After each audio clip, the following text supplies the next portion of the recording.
सिगाङाव खुलुमनाय थाबाय रायजोफोरनिसिम गिबियावनो मानिजाथाव जोंनि क'क्राझारनि रिपर्टार बिथांमोन आरो सीमान्त चेतना फुटबाथरनि मानगोनां बिबानगिरि बिथांमोन दा बेवहाय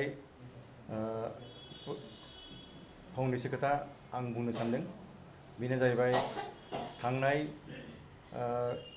30 नभेम्बराव बे रामफलबिल स्पर्ट्स क्लाब न'आव रामफलबिलनि जाय बिथांमोना गोसो गुदुं रायजोफोरखौ लानानै गोसो गुदुं मानसिफोरखौ लानानै जोङो बेवहाय मोनसे आफाद दानाय जादों बे आफादानो जाहैबाय फैगौ 27-28 माने जानुवारियाव बे माने डिसेम्बराव बे जानायनि खोथा जे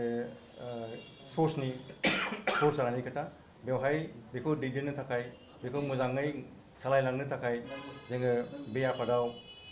आफादगिरि महर आरो नेहाथारि महरै सायख'नाय जायो बेवहाय आंखौनो मुस्रि ब्रजेन्द्र बसुमतारी आंखौनो बाहाय आफादगिरि महरै बिथांमोना सायख'नानै होयो आरो बे समनिफ्रायनो जे सायख'नाय लोगो लोगोनो जोङो मोनसे थांखि लायो जे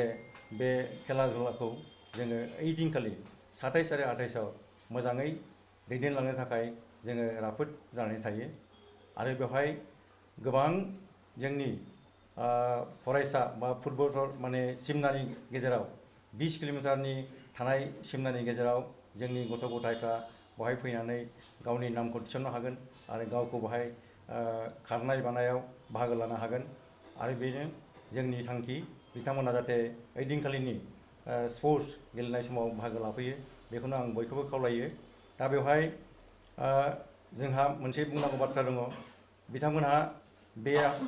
बे आफादनि गेजेरजों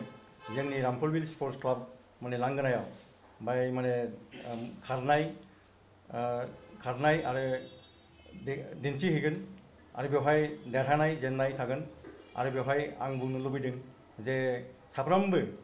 जोंनि बर' सेंग्रा सिख्ला फरायसा फरायसुलि बिथांमोना बेवहाय बैसो लानानै 17निफ्राय 17सिम 17निफ्राय 21सिम बेबायदि मोनसे बैसो लानानै बेवहाय स्पर्ट्सखौ दिन्थिनाय जागोन गोबां बेवहाय खारनाय बारनाय दङ आरो बे खारनाय बारनायजों जाहाथे मोजाङै मोजां बिथांमोनहा गाव गावनि दिन्थिनाय गोनांजों गाव गावनि देरहासारखौ लागोन बेखौनो आं आसा खालामो आं बेवहाय दा मोनसेल' आं खावलायनो लुबैदों जे जोंनि रामफलबिल ओनसोलनिफ्राय गोबां आंनि लोगो आंनि बिथांमोन जायफ्रा आंखौ सापर्ट होदों बिथांमोनहा ओइदिनखालि बे स्पर्ट्सखौ मोजाङैनो मोजां खुंलांगोन होननानै आंनो खोथा होदों आरो बिथांमोनहा